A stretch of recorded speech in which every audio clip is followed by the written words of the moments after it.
this is how I learned to love Demon's Souls. So I quickly just want to begin this video by saying I am still, relatively speaking, a noob at Demon's Souls, and compared to die-hard fans, I don't fully understand the narrative. This is the experience I've had with the game.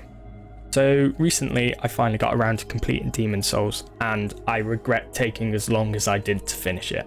As with all From Software games, there is a steep learning curve, especially for players who have never played a Soulsborne game before. Bluepoint has lovingly recreated the original from the ground up, and it doesn't for a single second feel like a PS3 title.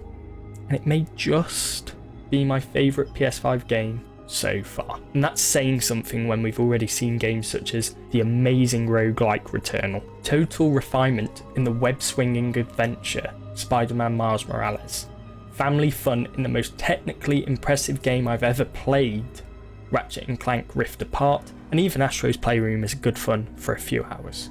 Now, I'll be totally honest, this was one of the first games I bought with my PS5 on launch day, and it did take me some time to get around to. I even sold my copy, having given up on it once I beat Phalanx.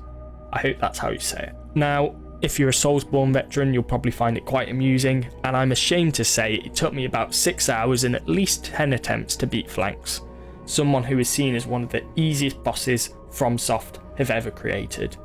Again, the learning curve was something at the time I just couldn't come to terms with. Instead of going into battles with my shield up and being conservative with my magic, I would just rush in and spam as much as possible, which would usually lead to my demise. Being the arrogant gamer I once was, impatience would set in quickly, and it wouldn't take long for my impatience to turn to rage as I died time and time again, thanks to my lack of patience. I think now's a good time to clarify the type of build I went for. I created a royal and took the providential ring as my starting gift. I'd read online that this was by far the best noob friendly build, and in retrospect I can agree that it made my time far easier than it would have been otherwise. My brother, much to my surprise, when he started the game went for more of a hack and slash build and defeated World 1-1 without dying, much to my amusement. Now, I'd like to add that this was long after I beat the game, and whilst I was in the process of beginning this video, but still, it just reminded me of how awful I was in the beginning. Having scratched a recent itch of going back through my catalogue of unfinished games, especially on PlayStation, I decided to check out the sale to see if anything could tide me over.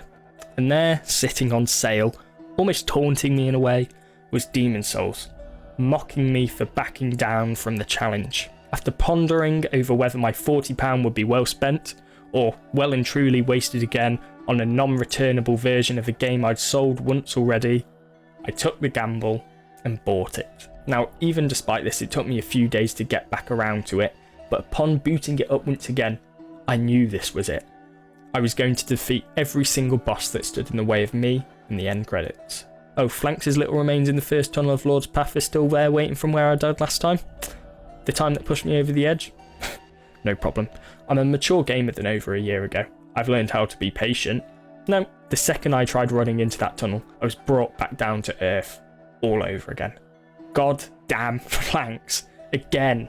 Even having defeated him, his remains taught me in Boletaria, you are never safe. I learned. Patience is key. It takes nothing to hold L1 and hold your shield as you explore an area for the first time. It's not a race, it's a marathon. Well, a 30-hour demon vanquishing marathon, but still, it's all the same. As I slowly made my way across the bridge I'd been burned by, both figuratively and metaphorically, the demons who were once challenging became a piece of cake. It was almost like a dance between me and them. Something just clicked. I don't know what, where or when, but I found myself there, in front of the fog-covered door that led to the Tower Knight. I'd already seen this section before and knew the threat that faced me. I knew two things at this moment. If I died, that was likely it. I'd never play the game again. I tried too many times with what had seemed to be no progress to bother again. But if somehow I'd survived, if I'd beat the Tower Knight, then I'd done it. I'd beaten a year-long cloud that had been glooming over me. As I prepared my items and pressed on through those fog-covered doors, the cutscene played out.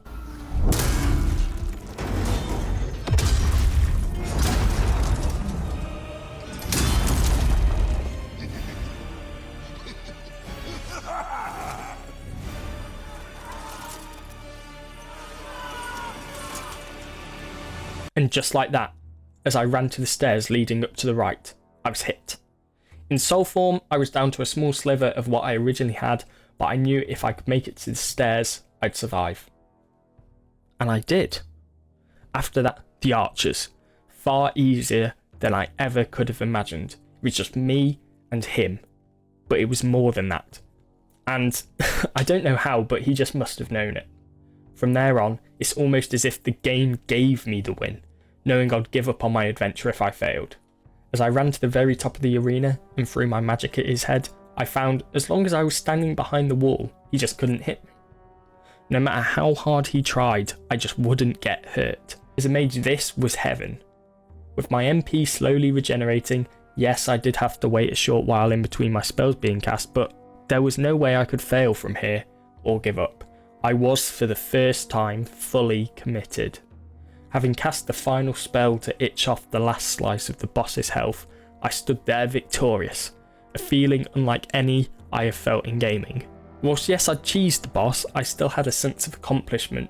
At least I hadn't looked up a guide to beat him. That comes later. For the rest of my playthrough, I knew to take my time throughout the worlds, and yes, I had an IGN 10 out of 10 guide going through my adventure. I didn't cheese any more bosses apart from the armor spider because arachnophobia, no thanks. But the confidence this gave me in further worlds meant more than any patience ever could. I don't know whether this is a flex, and I certainly don't mean it as one, but I beat some difficult bosses the first time. Yes, I used the easiest class in the game, but it was still one of the most satisfying feelings I've felt. And I felt the same way in some situations, even more gratified when I beat a boss on the 15th go. As I progressed through the game, I found a fun way to spend my time, whether whilst listening to a podcast, watching a film or show, or doing whatever, was to grind for souls to help me level up. And yes, in some ways over level to make my experience later in the game more fun. This did make the final hours and bosses maybe a bit too easy, but it isn't an issue for me. I'm already about halfway through my New Game Plus playthrough, and I'm challenging myself to a harder challenge than before now that I know what I'm coming up against. If you had told me a year ago I'd spend hours upon hours grinding souls in this game, I wouldn't have believed you at all. Yes, I know this isn't how some games are meant to be played. Don't worry, when I was playing the game properly with my headset on, I was fully immersed in the world. And whilst I don't feel like someone fit to talk about the story, I did like what I understood of it, and will definitely find myself coming back to it in a few years to explore it even further. And I think that's something I love about this game. Not everything's spelled out or easy for the player to come to terms with or understand. It's deep and complex and thus highly replayable, and it subverts all possible expectations and genre norms for third-person games. I'm highly excited to see what FromSoft bring with Elden Ring, and they've certainly earned my pre-order. And finally, Bluepoint has cemented itself as a dependable and highly capable studio. All of the remasters they have made previously were far above standard and never did a disservice to the original games. This was a different task, having to completely remake a game as opposed to a remaster, and they passed here with flying colours. As for their next project, which appears to be a brand new adventure, I can't wait to see what they do, especially considering they're now a part of PS Studios, so we'll have sufficient funding and time to create a game that isn't rushed to make a deadline.